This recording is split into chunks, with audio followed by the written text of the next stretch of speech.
Okay మీతో అందరికీ సమాధానం అవును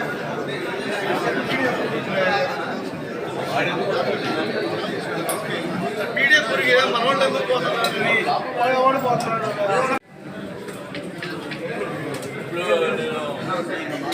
అలా తిరిగి కూర్చోవాలా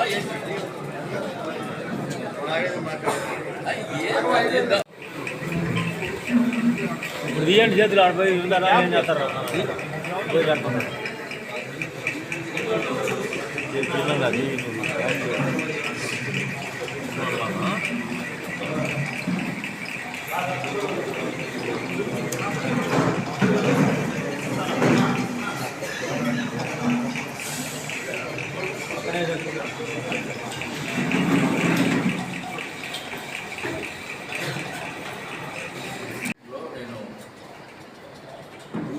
కబ్జాలు ఎక్కడ జరుగుంటే నిరూపించండి, హవాలా చేస్తుంటే నిరూపించండి అని మాట్లాడారు. అలాగే నోటీసులు ఇచ్చిన ఈ అపార్ట్మెంట్ కానీ అవసరం మాట్లాడారు.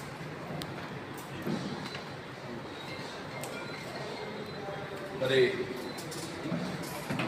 అతను ఏం మాట్లాడుతున్నాడు అన్న ఒక పాయింట్ పక్కనే నుంచి అడుగుతున్నాడు, పాయింట్ లేదు ఏం మాట్లాడాడు. ఫస్ట్ పాయింట్ మాట్లాడింది ఎందుకు మాట్లాడినా హవాలా విషయం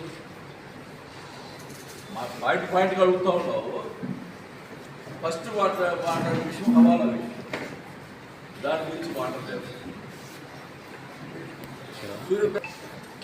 మంత్రులు గారిది మాకు ఒక అప్పులు ఉన్నాయి, అది నా సొంత విషయం, అప్పులు నా సొంత విషయం అని మాట్లాడారు. నా బ్యాంకులో నా సొంత విషయం అదే నేను బ్యాంకులో తిరుగుతున్నా. బ్యాంకులో 4-5 సార్లు పేపర్లో వచ్చింది, ఆక్షన్ వేస్తున్నాం అని చెప్పి వచ్చింది కాబట్టి అడుగుతాం. తప్పే ఉంది, ఓపెన్గా పేపర్లో వచ్చిందా లేదా అంటే సెక్యూరిటీ పెట్టి 50% ఇచ్చాము. మోసపూరితమైన ల్యాండ్ పెట్టావు. ఇక్కడ కాదు, నీకు వ్యవస్థని నువ్వు చేసుకుంటావు. హైదరాబాద్లో మణికొండలో ఉన్నటువంటి ల్యాండ్ వ్యవస్థ మేనేజ్ చేసుకుని తీసుకుంటాం. అది మైనారిటీ వాళ్ళది, ఆ ల్యాండ్ని తెచ్చుకున్నాం. దాని గురించి కూడా నేను మాట్లాడుతున్నాను. నీకు రాజపాలెంలో టికెట్ లేదా? నేను అంటున్నావు లేదని. ఏం మాట్లాడతావు? టికెట్ లేదా? నిరూపించుకుంటావా? మా విలాస్లో 24 సెంట్లు ఓపెన్గా చెప్పాను నేను. 24 సెంట్లు ఉంటే అది గవర్నమెంట్ ల్యాండ్ అయితే మేము పక్కన పెట్టాము, ప్లాన్లో చూపించామని చెప్పాను. దానికి ఇంటెలిజెన్స్ అంటే ఇంటెలిజెన్స్ ఎవరైనా వస్తారా? విజిలెన్స్ వాళ్ళు వేసుకుంటాయా? ఇంటెలిజెన్స్ కదా ముందు తెలుసుకోండి. నేను పేపర్ చూసుకోండి. ఇంటెలిజెన్స్ వాళ్ళు విజిలెన్స్ వాళ్ళు పంపించుకోండి. ఏమైనా ఉంటే నోటీసులు ఇచ్చుకోండి, ఏమైనా చేసుకోండి. అంతేగాని దౌర్జన్యంగా వచ్చి నిన్న మనం ఆయన చొక్కా ఇచ్చుకొని దౌర్జన్యంగా వస్తాను రాదు. అసలు పోలీసు వ్యవస్థ ఉందా? ఈ రాష్ట్రంలో పోలీసు వ్యవస్థ పనిచేస్తుందా? చొక్కా ఇప్పి రా, దమ్ముంటే రా చూసుకుందామండి. ఒక మంత్రి, ఎమ్మెల్యే మంత్రిని 5 సార్లు ఎమ్మెల్యే నన్ను ఈ రకంగా హెచ్చరిస్తుంటే పోలీసు ఏం చేస్తాం? వ్యవస్థ ఉందా? అంటే మీరు కొట్టుకోమంటారా? చెప్పండి. పోలీస్ వ్యవస్థ ఏం చేస్తూ ఉంది అంట. అప్పుడు జరిగినటువంటి ఎలక్షన్స్లో కేసులు పెట్టడానికి కావాలని మా కోడలు చెప్పుతో కొట్టిందంట.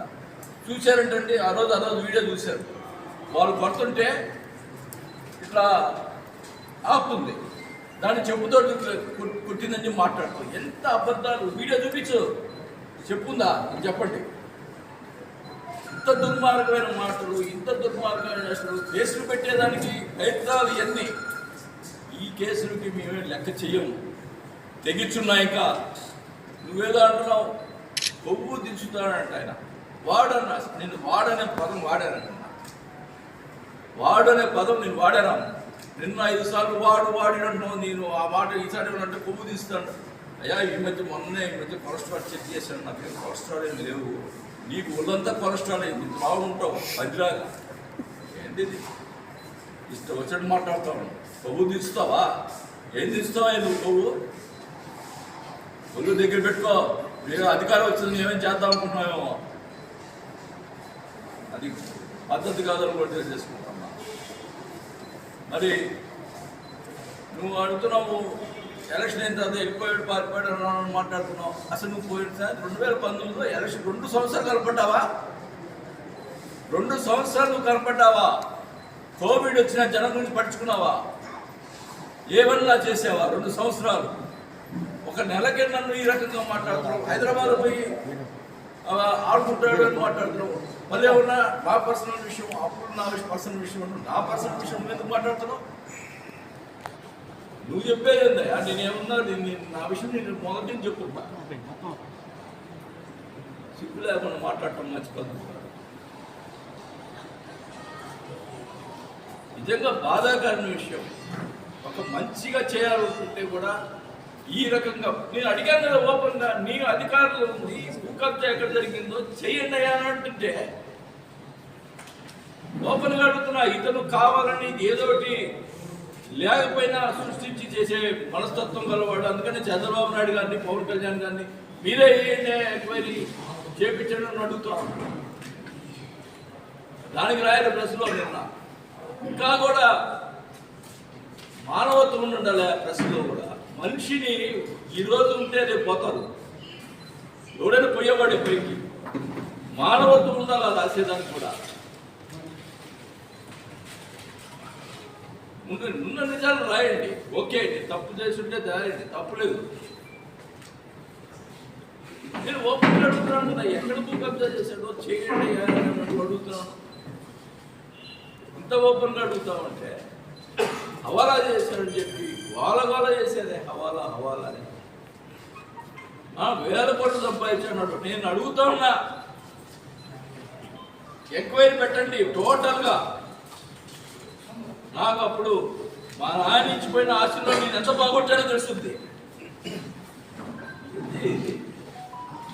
ఇష్టం వచ్చినట్టు చేస్తావు, ఇష్టం వచ్చినట్టు మాట్లాడతావు. ఇప్పుడు నా దగ్గర డబ్బులు ఎక్కువ లేదని మా వీకుడు డబ్బులు ఉన్నాడు కాబట్టి అతని మీద వీళ్ళ విలాసం కడుతున్నాడు. దాని మీద ఎట్టొకట ఆపి ఇది చేయాలని ఆపత్తి. ఇంత దుర్మార్గంగా, ఇంత కక్ష సాధింపుగా నువ్వు అపార్ట్మెంట్ నువ్వే ఒప్పుకున్నావు. నిన్న 95 మందికి నోటీసులు ఇచ్చారు. అది చట్టంలో పని చేసుకుపోతాను. మరి ఇంకా చాలా ఉన్నాయి. మీకు సంబంధించిన తెలుగుదేశం సంబంధించినటువంటి కట్టడాలు చాలా ఉన్నాయి. ఆ లిస్ట్ కూడా ఇస్తాను. ఆ చట్టం దాని పని ఇంకా చేయకుండా నేనైతే ఎవరిది ఆపలేదు, ఎవరిది చేయమని చెప్పను కూడా. నువ్వు చేసుకో, తప్పు చేస్తే చేసేసుకో. అది నీకు జనం వాళ్ళే చెప్పుకుంటారు, నాకేం సంబంధం లేదు. నువ్వు ఏ అపార్ట్మెంట్ ఎవడు కట్టాడో నాకు తెలియదు, ఎవరు ఇల్లు ఎక్స్ట్రా కట్టుకోవడం నాకు తెలియదు. నేను ఎప్పటికి నేనేమి మా సొంతం ఏమి లేవు. మా అన్న సైడ్ కొంటే కూడా దాని మీద కూడా పరిచయం ప్రయత్నం చేశాను. అప్పుడు అన్ని ఎవిడెన్స్తో చూపిస్తే నోరు మూసుకున్నాడు. ఏంటిది అంటే ఏంటి? మా కుటుంబం ఎవరు కూడా ఉండకూడదా? బాగుండకూడదా? ఒకటే చెప్తా ఉన్నా, నాకైతే కొలెస్ట్రాల్ లేదు. నీ కొలెస్ట్రాల్ ఎంత ఉందో చెప్పు, అది దించుతా. లేదు అధికారం ఉంది కదా, మదం ఎత్తినట్టు మాట్లాడటం కాదు. అధికారం మదంతో మాట్లాడటం కాదు. అధికారం ఉన్నా లేకపోయినా ప్రజామానం సంపాదించుకో, హ్యాపీగా చేసుకో. నిన్న వాటర్ స్కీమ్ తీసుకొస్తే దానికి ఏదో అసలు ఎంత దుర్మార్గం. ఎలక్షన్ ముందులా నేను ఇప్పుడు అడుగుతా ఉన్నా, ఈ ప్రజలు కూడా తెలుసుకోవాలా. నేను అడుగుతా ఉన్నా, పట్టాలు ఇస్తే దొంగ పట్టాలని మాట్లాడాను చెప్పమనండి. ఇప్పుడు ఆ సైటు ఇచ్చింది కాదా, నిజం కాదా? ఇప్పుడు ఆ పట్టాలంట మార్చి కొంతమందికి కుదిర్చి ఏదో చేస్తాడంట. ఏం చేస్తాడో నాకెందుకు తెలియదు. ఆ రోజు నేను పోరాటం చేసి తెచ్చాను డబ్బులు. పట్టాలు ఇచ్చేది నాకు అందరికీ న్యాయం చేయాలని. దాంట్లో అవినీతి అని మాట్లాడతాం. నేను చెప్తున్నా, అక్కడ ఒక్కరి దగ్గర, రైతుల దగ్గర ఒక్క రూపాయి నేను తీసుకుంటే దేనికైనా సిద్ధం.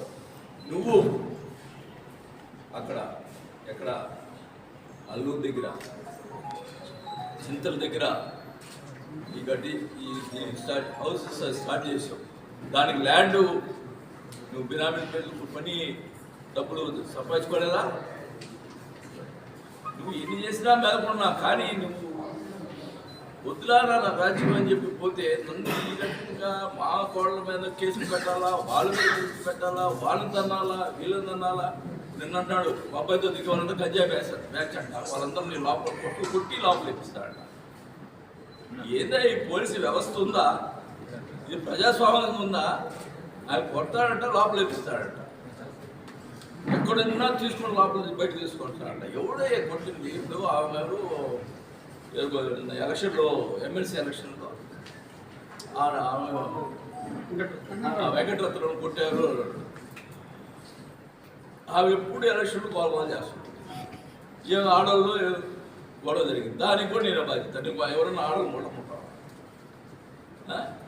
నీ సంస్కారం అది. నీ ఇష్టం వచ్చినట్టు మాట్లాడుతున్నావు, నీ ఇష్టం వచ్చినట్టు చేస్తా ఉన్నావు. నేను చెప్తా ఉన్నా, నేనైతే ప్రశ్నించేవాడిని ఎప్పుడు కూడా. జగన్ గారు ఏం చేసినా నేను ప్రశ్నించాను. అందువల్ల పార్టీలో కూడా నేను అన్ని రకాలుగా ఇబ్బంది పడ్డా, బయటకు చెప్పుకోవాలా. అన్ని రకాలుగా అవమానాలు పడ్డా, ఆర్థికంగా ఇబ్బంది పడ్డా. మళ్ళీ ఇది ఏమన్నా వందల కోట్లు, వేల కోట్లు సంపాదించాలంటున్నారు. ఓపెన్గా రండి, ఓపెన్గా రమ్మును ఛాలెంజ్ చేసి చెప్తున్నా. రా, నీ అక్రమంగా సంపాదించుంటే చూపించు. కానీ మీడియా ఉందని చెప్పి ఇష్టం వచ్చినట్టు మాట్లాడటం, ఇష్టం వచ్చినట్టు పక్కన వచ్చేంత మాట్లాడించడం నాకు, నేను చెప్తా ఉంటా, నేను ఎంత సాఫ్ట్గా ఉండేవాడిని అంటే అంత ఇరిటేషన్ చేస్తున్నాడు. అతను అర్థమైంది, ఇట్లా మాట్లాడితే ఇరిటేట్ అవుతాడని. అంత ఇరిటేషన్ చేస్తున్నాడు. నేను ఒకసారి తప్పుగా మాట్లాడితే మరుసటి రోజు నేనే సారీ చెప్పా. నేను తప్పు మాట్లాడాను, ఏదో కోపంతో మాట్లాడాను, తప్పు చేస్తే తప్పు చెప్పాను. నేను ఆ రోజు మీడియాకి చెప్పాను లేదా? చెప్పాను. తప్పు మాట్లాడని చెప్పాను. అది నా సంస్కారం. ఇష్టం వచ్చిన మాట్లాడతాం. వయసు లేదు, ఇది లేదు. విగ్రహాలు ఏం చెప్తాడు తాత విగ్రహాలు? ఏముంది, ఎవరైనా అధికారం ఉన్నప్పుడు పోతారు, ఇస్తారు అన్నాడు. నువ్వు విగ్రహాలే పడగొడుతున్నావు. విగ్రహాలు ఈటం కాదు, విగ్రహాలు ఉన్నట్టు పడగొట్టిస్తావు. అసలు నాకు ఏముంది? ఆ రోజు నేను ఈ పద్ధతి విగ్రహం పెట్టగలిగాడా మా తాతది? ఇంకోటి మాట్లాడాడు, 90 ప్రభాకర్ రెడ్డి ఉండేడు, చనిపోయాడు. ఆయన కారులో దిగేవాడు, కారు లేదని మాట్లాడాడు. అయ్యా జనార్దన్, నువ్వు పుట్టావో లేదో అప్పటికి 1973 ambassador car, sealed car, company car కొన్ని మా నాన్న కొని 1973 నుంచి మాకు కారు ఉంది. నంబర్ కూడా 909. ఆ కారు నెంబర్ 909. నేను ఒక కారులో పోవాల్సింది ఇదిలే 73 అంటే ఇప్పుడు ఎన్ని సంవత్సరాలు? 52 సంవత్సరాల నుంచి నాకు కారు ఉంది. నేను కారులో కాలేజీకి పోయా. రాజు మాస్టర్ గారు ఉన్నాడు, ఇప్పుడు కూడా బతికే ఉన్నాడు. ఆయన తెలుసు. నేను కాలేజీలో ఆయన కాలేజీలో మెట్రికులేషన్ కాలేజ్ కారులో పోతుంటే ఆయన కూడా బజార్గా చెప్పి నా కారులో వచ్చేవాడు. ఏం మాట్లాడతావు? కారు లేదంట. 73లో మీకు కారు ఉందా నాయన? నేను మాట్లాడుతున్నా. 73లో మీ తాత పొజిషన్ ఏంది నాయన? నన్ను నువ్వు మాట్లాడే కాబట్టి చెప్తున్నా. 73లో మీ తాత పొజిషన్ ఏం చెప్పు. అంటే మేము మాట్లాడితే గట్టిగా మాట్లాడాడు, అది మాట్లాడాడు, ఏదో ఇంకా దబాయిస్తున్నాడు మాట్లాడతావు. అంటే మేము మాట్లాడకూడదా? ఇష్టం వచ్చి నువ్వే మాట్లాడుకుంటే మేకుండా చూస్తా ఉన్నామా? 73లో మీ తాత పొజిషన్ అని చెప్పు. మాట్లాడితే నేను బంగారు స్కూల్లో పుట్టాను అంటాను. మేమేమన్నా అడక తినేవాళ్ళ పుట్టాను. నేను ఒక్కడే ఈ బంగారు స్కూల్లో పుట్టింది. 10 సార్లు అన్నాడు నేను బంగారు స్కూల్లో పుట్టాను అని. 73లో మీ పరిస్థితి ఏంది? ఈ ఇల్లు అప్పుడు 1977లో ఇల్లు కట్టాం. మా నాన్న ఇది 70 ఏళ్ళు కట్టాడు ఇల్లు. మొత్తం ఒంగోలు అందరూ వచ్చి, అప్పుడు మేము రాజకీయాల్లో లేవు, ఒంగోలు అందరూ వచ్చి అప్పుడు ఆ 70 ఏళ్ళలోనే ఇంత మోడల్గా కట్టాలని చెప్పి అందరూ వచ్చి ఇల్లు చూసిపోయేవాడు. మా గురించి నువ్వు మాట్లాడతావు. నువ్వేదో జమీందారు, మేమేమన్నా పాలేరు లాగా ఏం మాట్లాడతావు? అసలు ఏమన్నా అర్థం ఉందా? కారు విషయం మాట్లాడావు నిన్న, మా పరిస్థితి మాట్లాడప్పుడు అది మాట్లాడు కాబట్టి నేను మాట్లాడతాను. లేకపోతే నేను గొప్పగా మేము గొప్పలు అని చెప్పుకునే అవసరం నాకు లేదు. 77లో ఇల్లు కట్టిన తర్వాత 3 సినిమాలు తీశారు ఇంట్లో టి కృష్ణ గారు. ఏం మాట్లాడతావా నువ్వు? మనిషిని కించపరిచేయడంగా మాట్లాడేదాను మంచి పద్ధతి కాదు. నీవు ఇప్పుడు అధికారం మతంతో ఉన్నావు, నేను అధికారం మతంతో ఉంటే మనం అంటున్నాడు నువ్వు అధికారంలో ఉన్నప్పుడు ఏం చేయలేకపోయావంటే చేయాలనుకుంటే ఏముంది? చేయాలనుకుంటే సంస్కారం కాదు కదా అది. ఏం మాట్లాడతారు? ఏంది ఇది? నువ్వు అధికారం ఉండి నేను ఏదో చేద్దాం అనుకుంటే నేను బట్టి లొంగేవాడిని కాదు, భయపడేవాడిని కాదు. నేను మంచితనానికి లొంగుతాను, కానీ భయపడేదానికి సంబంధించి ఎవరిని బెదిరిస్తే భయపెట్టేది ఎవరు కూడా ఇక్కడ లేరని కూడా తెలియజేసుకుంటా ఉన్నా. నేను ప్రజలకు వెళ్తాను. నేను ఖచ్చితంగా నాకు ఇంకో చెప్తున్నా, మా పార్టీలో కూడా అన్యాయం జరిగింది, అది కూడా చెప్తున్నా, అది కూడా బయట పెడతా ఏం జరిగినాయి అని కూడా.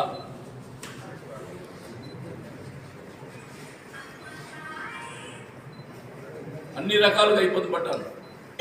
ప్రజలకు తెలియాల వీళ్ళు ఆ పార్టీ వాళ్ళు అతను కలిసి ఆడిన నాటకాలు, ఈ రకంగా ప్రచారం చేయటం, సోషల్ మీడియాలో ప్రచారం చేయటం, ఇవన్నీ కూడా బయట పెడతా. ఏందో నేను అన్నింటికీ నాకు ఆ షేడ్ గారి మీద ప్రేమతో నేను అన్నింటికి కూడా ఓర్చుకున్నాను. అది కూడా బయట పెడతాను తెలుసుకుంటా ఉన్నా. అది ఒకటే చెప్తా ఉన్నా, చంద్రబాబు నాయుడు గారు, పవన్ కళ్యాణ్ గారు ఒంగోలులో జరిగినటువంటి ఏమన్నా జరిగిన వాటిలో ఏమన్నా నాకు సంబంధం, నేను భూ కబ్జా చేస్తుంటే నేను దేనికైనా సిద్ధం, నేను హవాలా చేస్తుంటే దేనికైనా సిద్ధం. ఇవే కదా నా మీద ఆరోపణలు చేసింది, దానికి సిద్ధంగా ఉన్నాను. కానీ మీరు ఒక నాయకుడు చంద్రబాబు నాయుడు గారు, పవన్ కళ్యాణ్ మీరు సచ్చిల్లుడైన, మీరు నిజంగా ప్రజలకు మంచి చేయాలి, న్యాయం చేయాలి, ఎవరైనా ఒక పార్టీని కాదు మంచి చేయాలనుకుంటే ఎంక్వైరీ పెట్టించండి, ఎవరు తప్పుందో తెలిసి అని వ్యవస్థను మేనేజ్ చేసే పరిస్థితి ఇది ఉంది కాబట్టి వాళ్ళు వినియోగించుకుంటారు.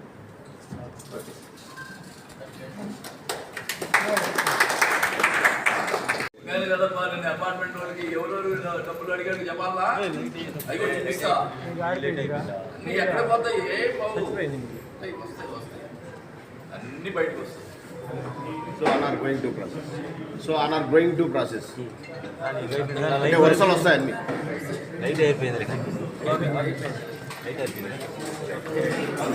చర్చిలో ఉన్నారంట, ప్రతిరోజు ఫోన్ చేసి బతిలాడుతున్నారంట.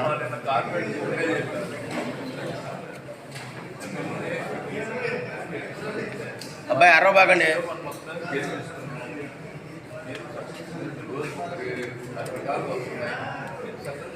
ఉండండి, సపోర్ట్ చేస్తాను. నేను కాపలా ఉన్నానంటే ఉండండి. లేదు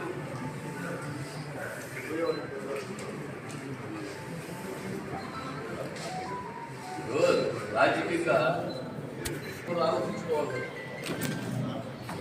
నీకేమైనా ప్రాబ్లం జరిగితే ఓకే, నా వల్ల కానీ ప్రాబ్లం జరిగింది నేను బలవంతంగా ఇక్కడ ఉండండి అని చెప్పి బలవంతంగా చేసే పరిస్థితి ఒకటే చెప్తాను.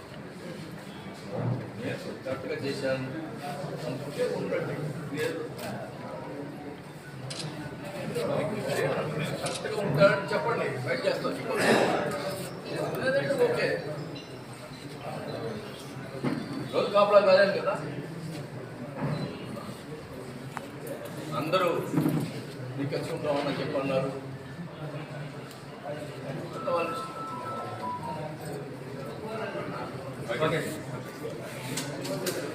పెట్టి ఎడ్డింగ్ పెట్టి రాస్తున్నారు.